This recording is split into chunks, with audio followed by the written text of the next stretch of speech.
11 कन्या गिमाना है तो 11 कन्या में कितना पैसा लगता है अपन को, बस वही करवा। पैसे जमा करके आपको पास सामग्री ला के देना पड़ता है। हाँ, वो तो खुद ही ले आएगा ना, जहाँ भी करवाना वो खुद ले आएगा। मतलब हाँ, तो बनाने में हमको कैसा करना? बनाने की जरूरत नहीं, जिस आश्रम पर रुके वही सामने वाला बनाएगा ना। आपकी तो केवल सेवा है, मतलब आपने दे दिया, रख दिया। तो जैसे परिक्रमा से यहाँ पर आते हैं, हमको 2012 से हम मतलब ये आश्रम चला रहे हैं। हमारी कोई ज़मीन जायदाद नहीं, हम खुद मजदूरी करते हैं, ठेका में खेत लेते हैं, पर मैया की कृपा है तो हम आप लोग की सेवा कर रहे हैं। कि अगला साल ये मंदिर हमने अभी बनाया ऊपर का, ये तो 2012 का नीचे बना, ऊपर का बना है। पर जिसके पहले इतने लोग आए, बोले भैया साल भर में कितने पैसे लगते हैं, हम खर्चा देंगे, हमारी तरफ से ले लो। तो हम यही बोलते हैं, बाबा जहाँ नहीं सुबह जाओ वहाँ देके जाना।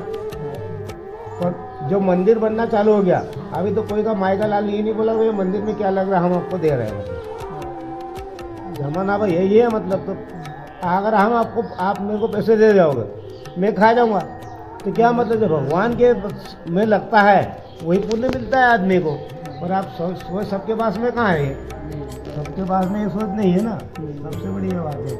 अभी रात को बाबा रुके थे और 5 बाबा रुके थे, और पंडाल में उनको रोका, बोले पंडाल तो 2 दिन का है, हमको तो जहाँ आश्रम है, जहाँ राम मंदिर वहीं रुकना है।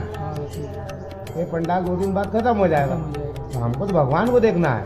तो बाकी वहाँ रुक गए, बाकी यहाँ रुक गया आराम से। भजन भक्ति करी, रात को बैठे संगत करी, 2 घंटा लगे, सारी नौदा मैया की उद्दन से लगाई समाप्ति तक की उनको कहानी बताई, बड़े खुश हो गए। अब उस संग में सुबह वो भी रवाना हुए, बोले यार आप क्यों नहीं रुके, बोले हमको तो राम जी का दर्शन करना था। 2 मूर्ति मिले थे रास्ते में? नहीं, वो हमें पहले आधा घंटा पहले छोड़ दिया बाबा ने, आधा घंटा पहले। सर महादेव जी का कि जो अमरकंटक से मैया निकली हुई है, उतना ही जल उसकी परिक्रमा फिरता है। पूर्व से आएगा, पूरा वटला का चक्कर काटेगा और इसे राउंड लगा के और वापस जाएगा। नर्मदा जी का जल केवल 999 कन्या का नहीं। अगर शनिदेव का दर्शन करना है आपको, तो हजारों साल पुराना लोहा लगा है, उसको आज तक जंग का नहीं लगता वहाँ पर। उसमें शनिदेव का वास है, तो उसको अभी अगर 2 दिन लोहा पड़ेगा जंग लग जाएगा। वो हजारों साल पुराना है, तो वो वैसा का वैसा रहता है। इसके बाद में उनके साइड में पाप पुण्य की कुंड बनी है, उसमें नहाओगे तो आपकी इतनी बड़ी उम्र हो गई, जब तक का पाप नष्ट हो जाता है। आँख खोल के देखोगे तो हीरा मोती जवाहरात दिखेंगे, और आपका अच्छा कर्म है तो आपके हाथ में सिक्का मिलता है वहाँ पर। गंगेश्वर महादेव, वहीं पर गंगेश्वर महादेव की साइड में पाप पुण्य कुंड बनी है, वहाँ पर। वो परिक्रमा खत्म होने के बाद में दर्शन करते हैं नाव से जाने के लिए। अगर ओंकारेश्वर आते हो तो हमारे सील लगी नंबर रहेगा, आप कॉल करना, हम आपको ले आएंगे, आराम से सेवा करके दर्शन करवाए आपको हम छोड़ देंगे आप। और यह हजारों साल पुराना राम वृक्ष है, जिसके ऊपर राम राम ऑटोमेटिक लिखा हुआ आता है। मैं दर्शन करवाऊँ आपको। अयोध्या जी में है, तो अयोध्या जी से 14 किलोमीटर दूर है। फिर इस गांव का नाम गंगा खेड़ी है।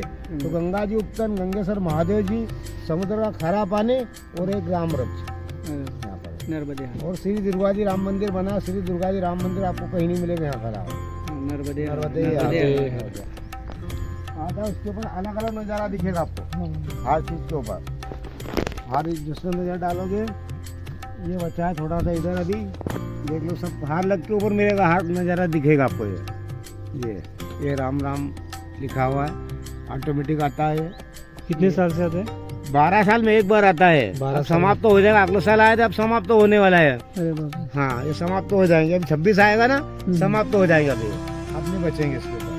और हर चीज़ के ऊपर नज़ारा देखो इसका, हर चीज़ के ऊपर नज़ारा देखो, अलग अलग दिखेगा आपको। हर लग के ऊपर देखोगे, हर लग के ऊपर इतनी दूर खड़े होंगे, हम लगा देंगे, लगने वाला नहीं है, केवल एक ही है। ये हजारों साल पुराना, इतना बड़ा है, नहीं घटता नहीं बढ़ता है, ये क्षमता है।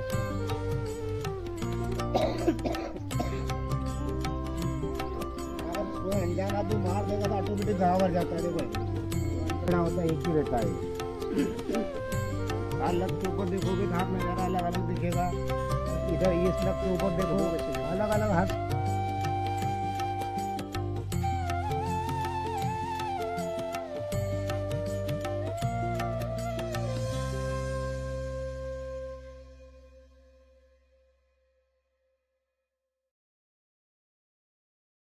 अब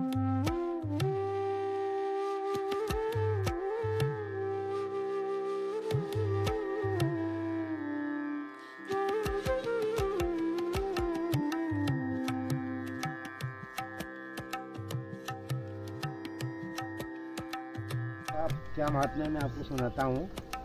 जब सीता जी हरण हो गई थी, सीता जी हरण हो गई थी, तो एक बार तो रावण उठा के ले गया था पृथ्वी से।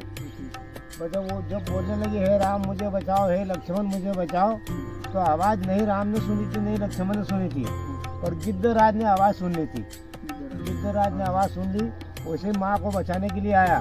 तो एक बार तो रावण को आकाश मार्ग से पृथ्वी पे नीचे गिरा दिया, पंख द्वारा गिरा दिया। और जब दूसरी बार लेके उड़ा, तो जब सीता बोलने लगी हे राम मुझे बचाओ, हे लक्ष्मण मुझे बचाओ, तो वहाँ बचाने वाला कोई नहीं था, क्योंकि गिद्धराज को तो रावण ने त्रास कर दिया। जब माँ रोने लगी तो भगवान विष्णु ने कहा बेटा रोने धोने से कुछ नहीं होगा, कुछ आप मेहनत करो जब मिलेगा आपको। बोले प्रभु मैं क्या कर सकती हूँ? तो भगवान ने बोला कि छोड़ो अपनी कौन सी चिंदी और निकालो आभूषण, जिसकी बांधो गठड़ी और पृथ्वी मार्गों को गिराओ, तो आपका पति को पता मिल जाएगा। तो मैया ने अपना आभूषण निकाले, चिंदी छोड़ी, बांधी गठड़ी और आकाश मार्गों से गिराया। तो बनास्पति जंगल में वृक्ष खड़ा था, ये वृक्ष खड़ा जिसके ऊपर वो टंग गई। जब राम जी ढूंढने के गए, लक्ष्मण गए, प्रयास हो गए, ढूंढते ढूंढते तो सारी सेना एकत्रित हो गई। जामवंत जी, सुग्रीव जी, अंगद जी सभी हो गए। तो 4 दिशा में ढूंढने के लिए मैया को गए। तो सुग्रीव जी, अंगद जी जिस दिशा में गए थे, ढूंढते ढूंढते दोपहर की टाइम हो गई, थोड़ा आराम भी करना है। तो इस वृक्ष के नीचे बैठे, इस वृक्ष के नीचे बैठे तो हीरा मोती जवाहरात चमकने लग गए। तो सुग्रीव जी ने बोला, अंगद जी ने बोला कि हे भगवान, मैं इसे अनमोल जगह पे हीरा मोती क्यों चमक रहे? सुग्रीव जी ने बोला भाई ये तो मेरे को पता नहीं है। जब सुग्रीव ने जब उठे ऊपर देखा तो गठड़ी टंगी हुई थी। तो सुग्रीव जी ने बोला जो भी प्रताप है इस गठड़ी का है बेटा, इसको नीचे उतारो। अब वो गठड़ी को नीचे उतारी, पर उन्होंने छोड़ी नहीं, गठड़ी को लेके आए राम जी के पास। तो राम जी लक्ष्मण खुटिया में बैठे थे, तो राम जी की नज़र पड़ गई। तो राम जी ने लक्ष्मण से पूछा कि भैया सुग्रीव जी हाथ में क्या ला रहे हैं? तो भैया मेरे को पता नहीं है। अब राम जी तो खुश हो गए कि मेरी पत्नी का पता मिल गया, उसने पहचान लिया। और लक्ष्मण ने नहीं देखा, सन्मुख में गए, फिर पूछा उनसे तो भैया क्या लाए? तो लक्ष्मण ने बोला भैया मेरे को पता नहीं है, 2 बार बोल दिया। अब राम जी के सन्मुख में जाके गठड़ी रख दी सुग्रीव ने। तो राम जी ने बोला भैया क्या है, कहाँ से लाए? बोला हम माता जी की सूत पे गए थे खबर लेने, हमको माता जी को नहीं मिल, पर वृक्ष के ऊपर ये गठड़ी टंगी हुई थी, ये हम लेके आए प्रभु। तो राम जी ने बोला भैया आप लाओ, आप ही छोड़ो, ले क्या जाना। जब गठड़ी को छोड़ी तो जब लक्ष्मण से पूछा राम जी ने कि भैया क्या है, तो लक्ष्मण जी को गुस्सा आ गया, भैया बार बार मेरे को पूछ रहे हो कि क्या है क्या है, तो मेरी बात सुनो। तो लक्ष्मण ने बोला कि केवल सेवा करता हूँ माता की चरणों की, केवल सेवा करता हूँ माता की चरणों की, न देखे उनके मुखमंडल, क्या पहचान रखूं जिन कुंडल की। भैया 14 वर्ष वनवास आया हूँ तो माँ का चरण देखा है, माँ का शरीर वस्त्र नहीं देखा, तो मैं क्या पहचानूंगा? तो जब राम जी ने बोला भैया जिस वृक्ष पे ये मेरी पत्नी के वस्त्र मिले उसके शरीर को मेरा नाम रहेगा, तो भगवान का नाम का नाम हो गया। अब वो कुंडल था ये लेके सीता जी के पास हनुमान जी पहुंचा, और हनुमान जी को पूछा कि भैया कहाँ मिला? हनुमान जी सारी डिटेल बताई। तो माँ फिर रोने लग गई, तो देखो मेरे जिस वृक्ष ने सहायता करी उसको तो मेरा पति ने आशीर्वाद दे दिया, मेरे को बचा क्या है? तो रोने लग गए। तो भगवान ने बोला बेटा तेरे पास एक अवसर और है। बोले कौन सा? उसने बोला कि उसका शरीर पर तेरा पति का नाम रहेगा, और जब पत्ता पे पहले आपका नाम रहेगा और बाद में आपका पति का नाम रहेगा। तो इसके ऊपर पहले सीता का नाम आएगा पत्ते के ऊपर, जिसके बाद में राम का था। तो सीताराम सीताराम, तो यही आशीर्वाद उसको दिया होगा। नर्मदे